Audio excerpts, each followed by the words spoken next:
difficult," Osferth said, with a sudden brightness. "No expectations have ever been placed on me, except by the Lord Utard. Nobody ever needed me to be educated, or expected me to be scintillating company or offer brilliant insights." He nodded towards Edward. "My half-brother, it is he who I pity." "Imagine having Ethelfled as a sister." "I can imagine," thought Osferth, "who is only not Etheling because she is a woman." "What a burden." "Milk, then?" Osferth asked, and this time Osferth nodded. "I'll keep a table for us here, lady." Osferth gestured to a small, rude wooden block that could only really be described as a table because there were two stools beside it. So, he was pleased about not being royalty for the responsibility it demanded, Osferth thought, as she brought out the goat's milk. But what of other things? He dressed as a priest, but did he yearn for the comforts of monarchy, like his cousin? As Osferth sipped his drink, Osferth asked him why he had taken up the offer by Utard to be one of his warriors. "I had an uncle who fought," Osferth replied, and then put down his cup. "I have seen you fight. Can you tell me, lady, who taught you? How can you do it so well?" "Not lady, please," she asked, "of him." "Warrior, if you must." "Or commander." "I am a commander of the Mercen troops." Osferth looked at her in wonder. "How is it you can fight?" "Commander, I mean." He looked away for a moment. "You are not a man?" "No, I am not." Osferth shook her head, and then drew herself closer to Osferth. "Can I tell you something it cannot be repeated?" He nodded, not taking his wide, pale grey eyes from her face. "I was on the battlefield, aged 12, she confided. "When I saw parents dead at the hands of the Norse, I felt in my heart I could. And I did." Osferth's mind took her back to that day. Men like giants around her, a terrified boy hiding in the boat she had taken across from Culde's monastery with the family she had been fostered to by accident, the father of which trying to rob her at every opportunity. Fed a sword in his hand, which she took, then lost to 9 fingers. "I don't have that," Osferth said, sadly. "Why not? Do you not hate the Danes as much as anyone?" She looked back to him. "I saw you cross to Utard, to accept a place. But you knew you didn't have it in you." "Tradition," admitted Osferth, as if it were the worst thing in the world to admit. "So is monastery," Osferth replied. But Osferth hung his head even lower. "When I hear of battle, I can feel it, calling to me. But I don't know how to fight." "I try to," Osferth continued, "for the sake of my grandfather, King Wulfhere, and my uncle." "Your uncle?" "His name was Leofric." And at once, the shy young man brightened at memories in his mind. "I have heard his name, once spoken by a lady I was guarding." Osferth smiled, and sipped his goat's milk. "Was that lady called Mildrith by any chance?" "It was," Osferth admitted. "And your uncle was brave." Osferth smiled again, his eyes lighting up. "He was, indeed he was, commander," and bent his head to Osferth. "He would have loved you. He always said he wanted a woman who was a warrior and beautiful." Osferth laughed at that. "Then you can do it," Osferth concluded, as she watched her brother get to his feet. "Find that again, Osferth. Begin by observing, watching how others behave, think why they are doing it. Everything has a purpose." Including the dressing down Edward received from his father that night, for promising Utard men. Osferth had meant to listen, and had done so by finding the space between the antechamber to the hall of the palace at Aylesbury, and dropped down between 2 inner walls built presumably, for airflow, to move the smoke produced in the central hall fire away from it.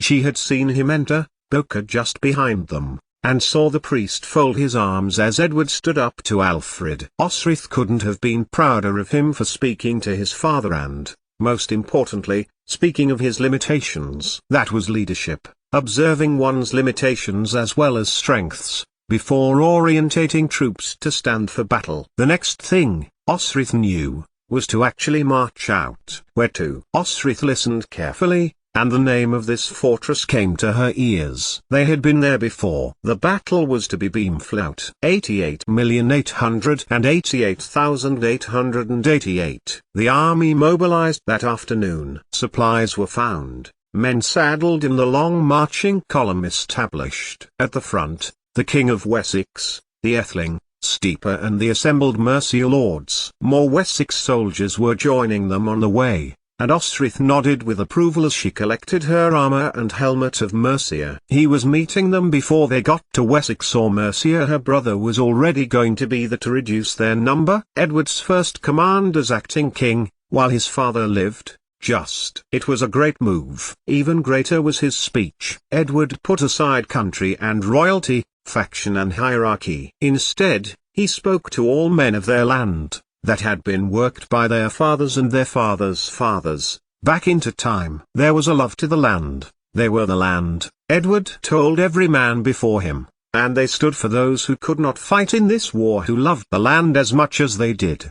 And, as Osrith began to walk at the back of the column with the foot soldiers, a hand landed on her shoulder. "Not you, Osrith." She turned, and it was Miral. He tried to smile at her, but he could not, and Osrith wondered why. She protested anyway. "Aldhelm has given me a position, and I will not fall to failing." And she carried on marching as Miral rode beside her. "Osrith." His voice betrayed both pride and exasperation. "You command no one here," he tried. "I command everyone here," Osrith replied, with unassailable logic. "That is what auxiliary captain means, does it not?" "But, so I command myself to fight for the land that I find I love," she concluded. "And you may die for it. Is that what you want?" "Is that what they want?"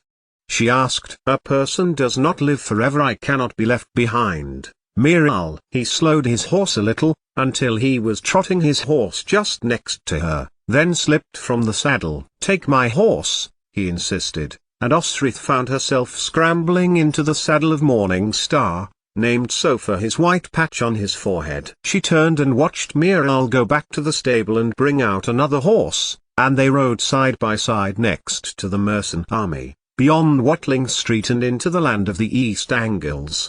88,888,888. Osrith watched as snow littered the battlefield outside the fortress of Beamflout. The sun was hidden through thick winter clouds and the light was failing, as was her nerve, for she now found herself atop a saddle, waiting to withdraw her sword at the king's command, which was not coming. The Mercian and West Saxons lined the grove of trees, which overlooked Beamflout, and she could see that, indeed, not all of the men from Dunham were on the battlefield. Across from them fewer men, Utad's men. She did not look for Finan. That was a future that never was. There was only one path open to her now, and she regretted most dearly not attempting to leave from Bernish's borders with the Gaelish party of nobles and warriors. With Constantine and Domnall Sainid by her side. "Because he is not tagged," Osrith told herself, as she gripped her Sikhs. Watching the battle begin. Finan is not tagged.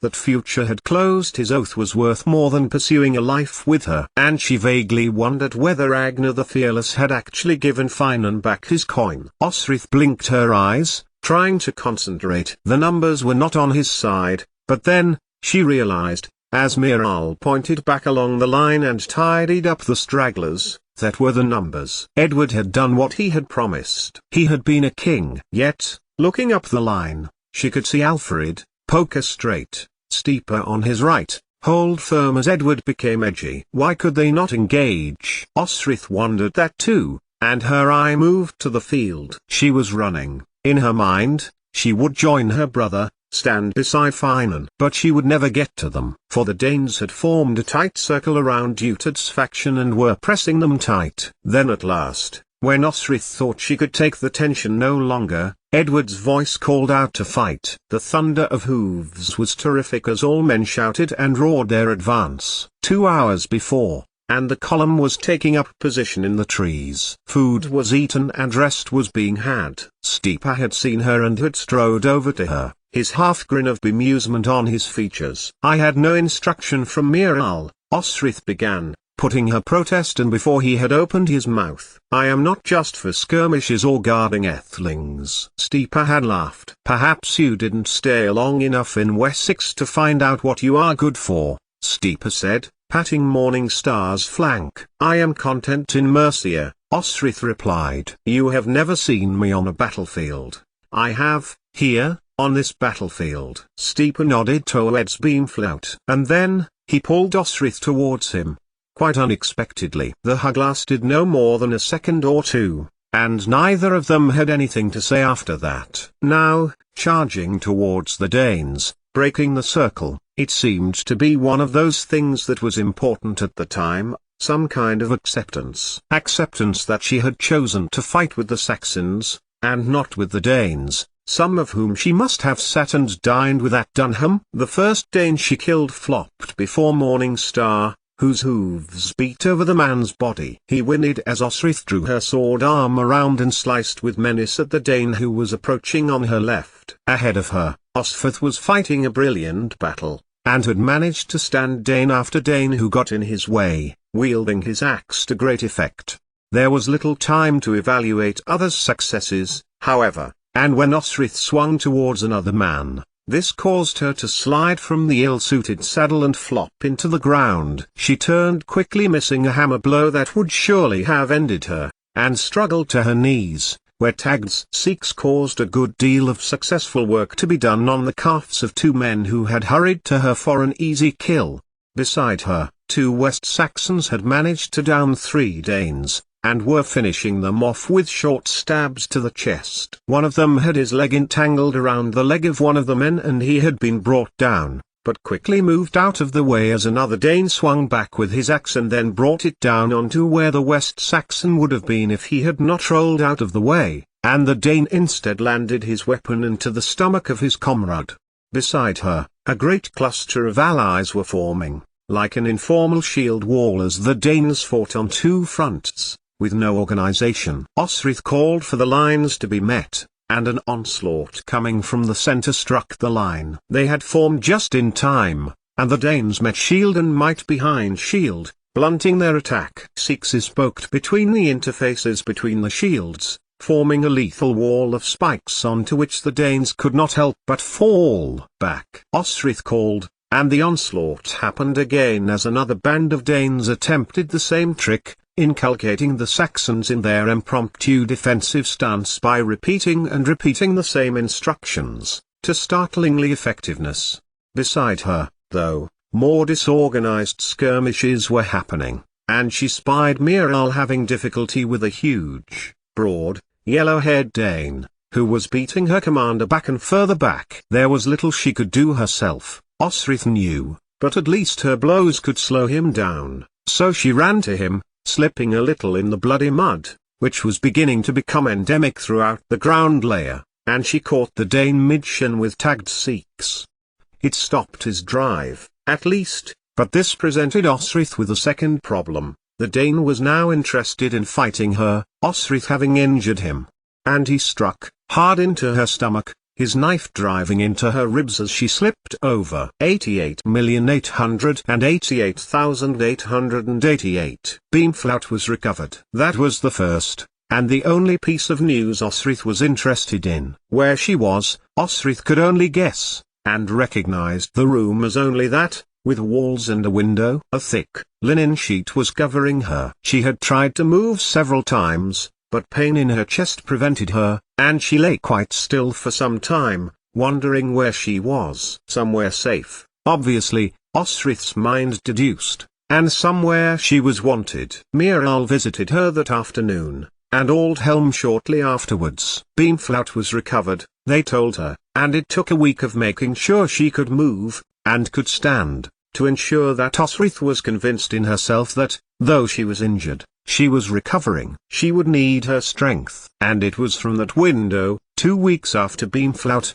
that she watched Utad, along with Finan, Sihtric, Osforth and Skadeleave. They are going Saltwick, Miral told her, when he came to see her that afternoon. So it was decided then, and Osrith told herself she had to harden her heart to Finan the Agile, to make it easier for herself. And she must make a plan, a long plan, one which would include several months of planning to execute to greatest effect. She was going to Alba, that unconquerable place, and offer herself back to King Domhnall, for service. You had a chest injury, I, took the liberty to treat you myself, under the circumstances, Aldhelm explained to her that evening. And am I going to recover? Her question seemed to amuse him, and she smiled as Aldhelm smiled. Osrith, you received a 6-inch blade in between your ribs, but by some miracle you lived when you should have died. Osrith felt towards her side. I know where you went,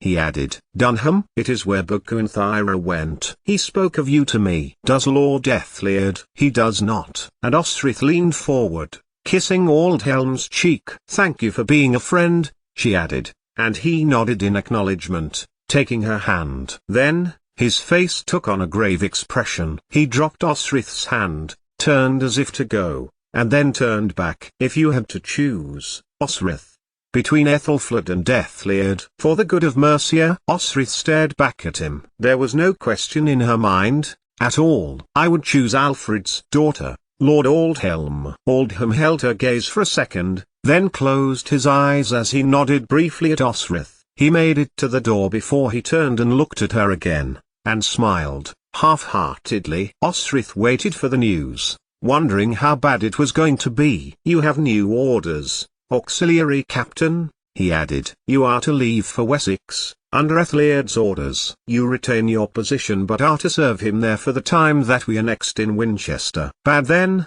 Osrith thought, and looked back out of the window again, at the gates of Aylesbury. 88,888,888. Dawn light flooded the eastern sky as the army of the Danes found the Riverus, 2 weeks before the great heathen army split in half. They were marching at the border of East Anglia. Ahead, a small rise of hills separated the lands once ruled by King Aethelstan, Guthrum as was, and that of Mercia. Tell me again, Ethelwold asked of Canute, for want of something to say, what is meant if someone is a Kriegikvind? Canute turned his head and examined Ethelwold's face. Do you not have women warriors in Wessex? Not generally, no, Ethelwold replied. Yet, she is the exception. Ahead, more men were decamping and getting their horses. The attack would come swiftly and it would come strongly that day. With luck, the Mersons would still be rubbing sleep from their eyes. They are common in Denmark, though few travel to England, Canute explained. Women who choose to fight are called Kriegikvinge. Oh, so, women warriors? Canute nodded. Quite so. But there is an honor about them, no Dane is to take them, no harm must come to them, no man is to challenge them. And yet, Ethelwold prompted. This Kriegikvinge I have heard of, and if she is who I think she is ... she is the same woman. I have seen her before. Ethelwold stared at Canute. Can you speak plainer? Canute drew his horse to a stop, and turned to stare at the Ethelwold. That woman, who was not a Dane, Canute said, was made Kriegikvind by Erik Thurgilson, a distinction all of us must honor. However, this Gaelish woman, he broke off and wiped his hand through his beard, she was in Irian. So I have heard, Ethelwold replied. So, she must be a witch. Ethelwold contemplated that information, which fitted very neatly with the intelligence he had gained from a guard he had bribed about her nightly visits to the heathen Britons. She made the sun die, Canute added, and Ethelwold was certain he saw the man shiver. The sun is very much alive, Ethelwold replied, nodding east, as if to prove a point. Look! But Ethelwold was not counting on the big, red-haired Dane leaning from his saddle and pulling Ethelwold by the neck of his clothes. Do you not know? He whispered with a fearsome hiss. Sometimes, the sun can disappear, oh, which can make that permanent. And she was that witch? Ethelwold suggested, choking a little under Canute's grasp. I heard say that she was then drowned, Canute mused, loosening his grasp on Ethelwold, as he looked towards Mercia. Then what was she doing here, if drowned? Ethelwold asked, disbelievingly. And transformed into a hilt, water sorceress, Heston reasoned, thoughtfully. Why must you make everything worse? Behind them, Ragnar, on the last morning of his life, hurried his horse to be the other side of Ethelwold, and he drew a short blade towards him. That woman has every right to her choice, her duty, her reputation. He narrowed his eyes. Has she spurned you? When Ethelwold did not reply, Ragnar leaned back into his saddle. Then she is 1,000 times your worth, Ethelwold, he said, so remember, you are here for one purpose and one purpose only, for your intelligence in Wessex." Then Ragnar stood up in his stirrups, sword unsheathed, and he thrust it hard into the air, so all of the army could see. We go on.